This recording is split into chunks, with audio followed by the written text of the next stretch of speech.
There's a specific kind of quiet that's louder than any shouting. You walk into the room and the temperature drops. They won't look at you. You ask what's wrong and get a flat nothing. And within an hour, you're apologizing. For what? You're not even sure. Just to make the silence stop. That's the silent treatment used as a weapon, and today I want to be careful and precise about it because silence is a tricky one. Sometimes silence is healthy. Sometimes it's cruel. The difference is everything, and once you can tell them apart, this particular tactic loses almost all its power over you. The careful note first, and it matters more than usual here, needing space in a conflict is normal and often wise. Not everyone who goes quiet is manipulating you. As always, we're watching a pattern of behavior, not diagnosing a person. So when I'll give you the exact line between the healthy version and the weaponized one in a moment. Here's the idea. The silent treatment isn't the absence of communication. It is the communication. It's a message delivered by withdrawal. You have upset me. I won't tell you how, and you don't get access to me again until you've suffered enough and figured out how to earn me back. It works by exploiting something deep and human. We are wired to find social rejection genuinely painful, almost physically so. Being frozen out by someone who matters sets off a real alarm. And a person using silence as control is, knowingly or not, holding that alarm button down until you comply. So here's the one thing I want you to carry out of this video. Someone who won't tell you what's wrong hasn't gone quiet. They've handed you a bill and refused to itemize it. The debt is deliberately vague, so you'll overpay. Now let me give you the line because this is where people get confused and either tolerate abuse or accuse someone unfairly. Here's the difference between a healthy pause and a weaponized silence. A healthy pause has a shape. It says in some form, I'm too heated to talk right now. I need an hour and I'll come back to this. It names the space, gives it a rough end, and the doors close softly. The goal is to cool down and return. The silence is aimed at the problem. Weaponized silence has no shape and no exit. There's no I need time. There's the freeze out, the cold shoulder, the punishing quiet that can stretch for days with no timeline and no way for you to end it except surrender.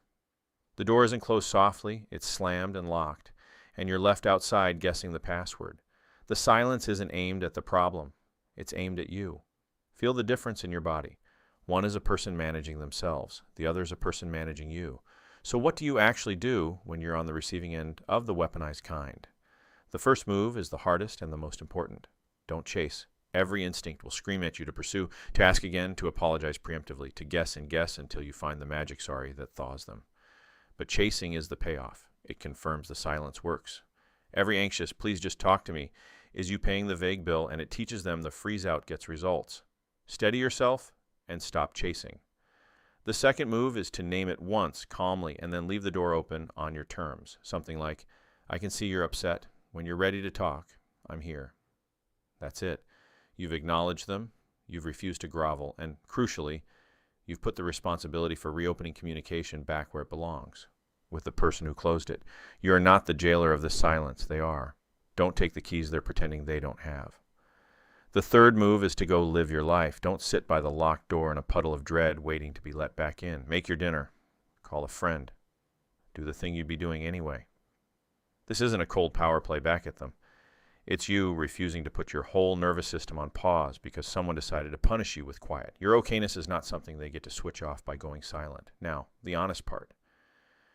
Not chasing feels almost unbearable at first because the anxiety is real.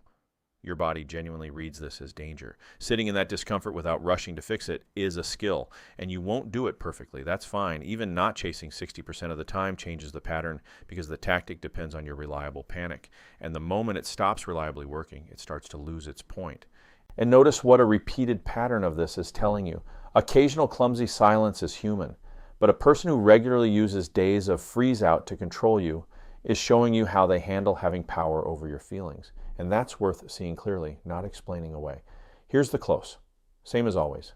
This is education, not therapy, and not a diagnosis of anyone. If the silence is part of a larger pattern of control that's become abusive, where you feel you're walking on eggshells to avoid punishment, that's beyond what a video can help with.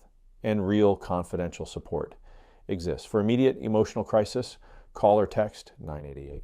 For domestic violence support, call the National Domestic Violence Hotline at 1-800-799-7233. Text START to 88788 or visit thehotline.org. So the next time the room goes cold and the silence starts pulling you toward the door to beg, take a breath and don't chase. Name it once, leave the door open, and go live. The quiet only has the power you feed it. Next video, the warm flood that arrives right when you'd almost gotten free, the sudden apology, the flowers, the I've changed, and how to tell a real repair from the tactic that pulls you back in. Subscribe so it's there when you need it.